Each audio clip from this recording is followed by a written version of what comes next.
Aproximaciones al estudio del pensamiento. Funciones del pensamiento en psicología. El pensamiento humano es una actividad compleja que implica la interacción de varios elementos cognitivos y procesos mentales. A continuación se presentan algunos de los elementos clave que conforman el pensamiento. Los conceptos son unidades fundamentales del pensamiento que representan categorías mentales y abstracciones. Son representaciones mentales de objetos, personas o ideas que nos permiten organizar y comprender la información de manera eficiente. Las imágenes mentales son representaciones visuales, auditivas o táctiles que recreamos en nuestra mente. Estas imágenes nos permiten recordar, imaginar o manipular información de manera no verbal. Las representaciones simbólicas, como las palabras, los números o los símbolos matemáticos, son elementos utilizados para representar, comunicar conceptos abstractos y complejos. Creencias y actitudes. Nuestras creencias, los juicios que tenemos sobre la realidad, mientras que las actitudes representan nuestras disposiciones emocionales, evaluativas hacia objetos, personas o ideas. Las emociones y motivaciones influyen en nuestro pensamiento al afectar nuestras preferencias, percepciones y toma de decisiones. Nuestras emociones pueden sesgar nuestra forma de pensar, evaluar información, así como de influir en nuestras metas y objetivos. Comprender los procesos mentales nos permite avanzar en el conocimiento de la mente humana y su funcionamiento, con implicaciones importantes en diversos ámbitos de la vida cotidiana. Por ejemplo, el razonamiento y la toma de decisiones se investiga cómo las personas utilizan la lógica y la intuición y otros procesos cognitivos para llegar a conclusiones y tomar decisiones en diferentes situaciones. Con la resolución de problemas se estudia cómo las personas identifican y abordan los problemas de manera efectiva, aplicando estrategias de resolución de problemas y enfrentando obstáculos cognitivos. Por medio del pensamiento creativo se examina cómo surge la originalidad y la creatividad en el pensamiento humano, así como los factores que favorecen la generación de ideas innovadoras. Por medio del lenguaje y el pensamiento se analiza la relación entre la forma en que utilizamos el lenguaje y cómo influye en nuestro pensamiento o percepción del mundo que nos rodea. A través de la memoria y el pensamiento, se investiga cómo almacenamos, recuperamos y utilizamos la información en nuestro pensamiento cotidiano, así como los procesos que sustentan la memoria a largo plazo y la memoria de trabajo. Por los sesgos cognitivos, se estudian los errores sistemáticos en el pensamiento humano, como los sesgos de la confirmación, la aversión a la pérdida y otros prejuicios que pueden influir en nuestras decisiones y juicios. Teoría del asociacionismo. Este pretende explicar los fenómenos mentales y cuestiones psíquicas de los seres humanos a partir de la asociación de ideas y representaciones captadas por los sentidos. Según esta teoría, el conocimiento es adquirido por la experiencia vinculada a las distintas sensaciones producidas por los estímulos. A su vez, a medida que se van agregando a nuevas conexiones, el pensamiento se vuelve cada vez más complejo. Esta asociación de ideas se puede dar de tres maneras: por asemejanza, contigüidad o a partir de una relación causa y efecto. La semejanza, de acuerdo a esta teoría en la mente, se unen unas representaciones e ideas de naturaleza similar que posibilitan la relación y vincular estímulos.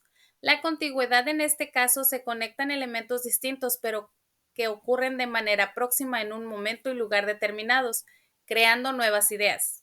La relación y causa y efecto, por último, en esta tercera categoría, se asocian sensaciones, ideas, imágenes y razonamientos a partir de la relación causa y efecto que existe entre ellas. Una de las cosas más importantes que hay que entender sobre la relación entre el aprendizaje y la memoria es que ambos son procesos activos. El aprendizaje no se trata solo de recibir información pasivamente, también implica dar sentido activamente a esta información y atribuirle un significado. Del mismo modo, la memoria no se trata solo de almacenar información de forma pasiva, también implica recordar activamente esa información cuando la necesitamos. No podemos recordar algo a menos que lo hayamos aprendido primero.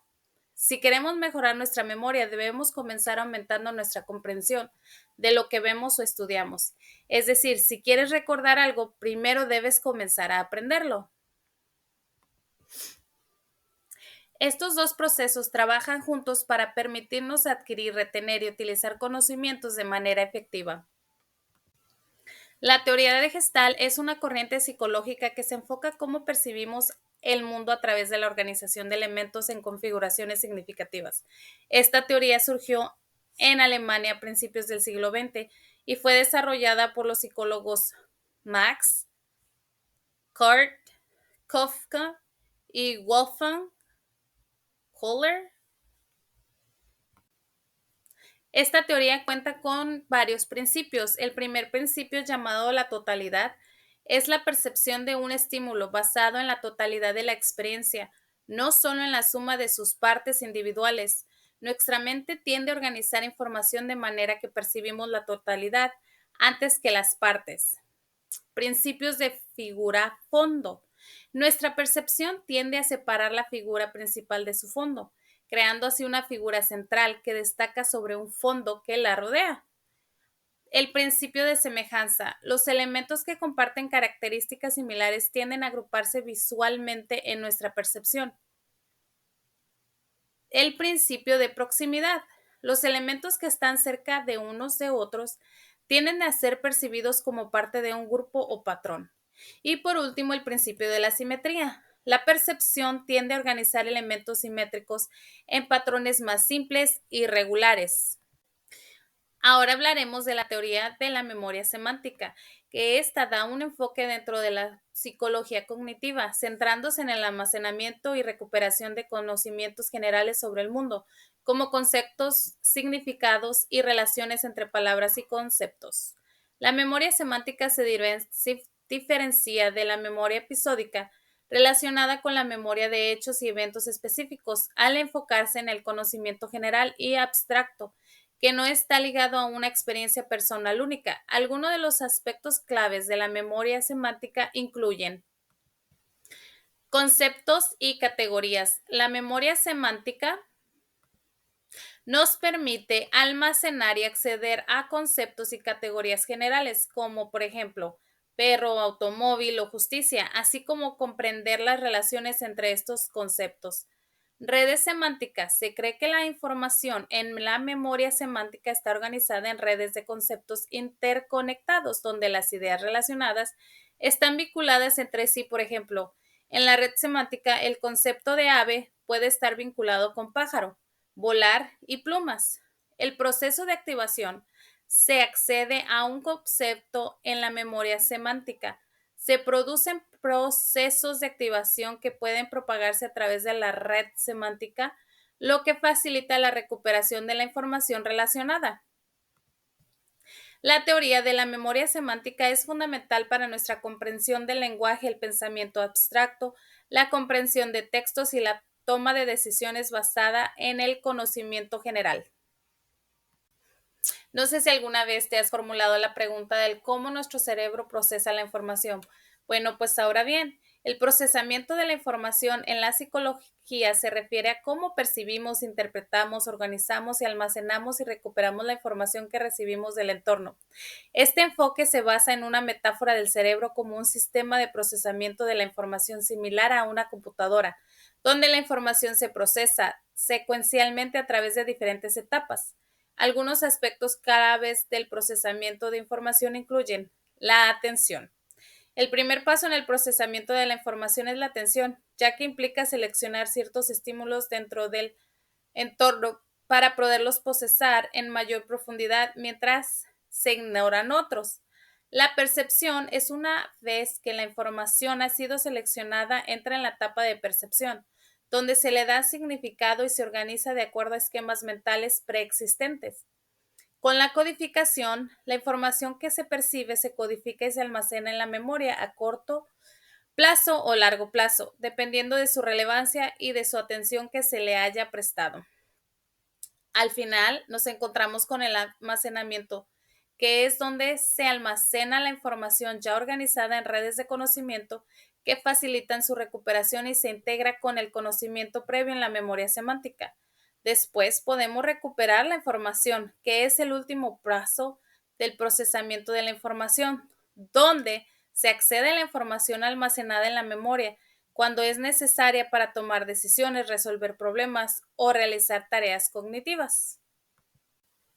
Bueno, y ahora bien, ¿qué es el racionamiento deductivo? Bueno, pues este es un proceso lógico en el cual se utiliza la información disponible para llegar a una conclusión específica. En el racionamiento deductivo se parte de premisas o afirmaciones previas que se consideran verdaderas y a partir de estas premisas se extrae una conclusión que se considera necesariamente verdadera si la interferencia es válida. Para poder saber si la información que percibimos es válida, tenemos que seguir tres pasos. Primero, la validez es el razonamiento deductivo. La conclusión se considera verdadera si se desprende lógicamente de las premisas. Si la interferencia es válida y las premisas son ciertas, la conclusión también será cierta. Por medio de la generalidad, el razonamiento deductivo se utiliza para hacer afirmaciones generales sobre categorías, conceptos o reglas universales a partir de la información específica y concreta. Por medio del ejemplo, se plantean las premisas todos los humanos son mortales y la premisa Sócrates es humano. Se puede llegar a la conclusión deductiva de que Sócrates es mortal, dado que es una interferencia lógica basada en las premisas dadas. En conclusión, por medio de nuestro cerebro, el cual es la piedra angular de la psicología, ya que es el órgano encargado de procesar la información y generar nuestras experiencias y comportamientos a lo largo de los años, ya que los científicos han estudiado a fondo el funcionamiento del cerebro para generar mejor cómo fluye en nuestra mente y en nuestras emociones. El impacto del cerebro en nuestra mente es fundamental para comprender el comportamiento humano. Cada pensamiento, emoción y acción que tenemos está mediada por la actividad cerebral. Los diferentes procesos cognitivos como la memoria, la atención, el lenguaje y el razonamiento son posibles gracias a la interacción de diferentes regiones de nuestro cerebro. Además, el cerebro también juega un papel crucial en la formación y el desarrollo de nuestra personalidad. La genética, los factores ambientales también actúan para influir en la estructura del funcionamiento del cerebro, lo que a su vez puede afectar de manera nuestra manera de pensar, sentir y actuar. Y con esto damos terminado nuestro trabajo de psicología de la educación. Gracias.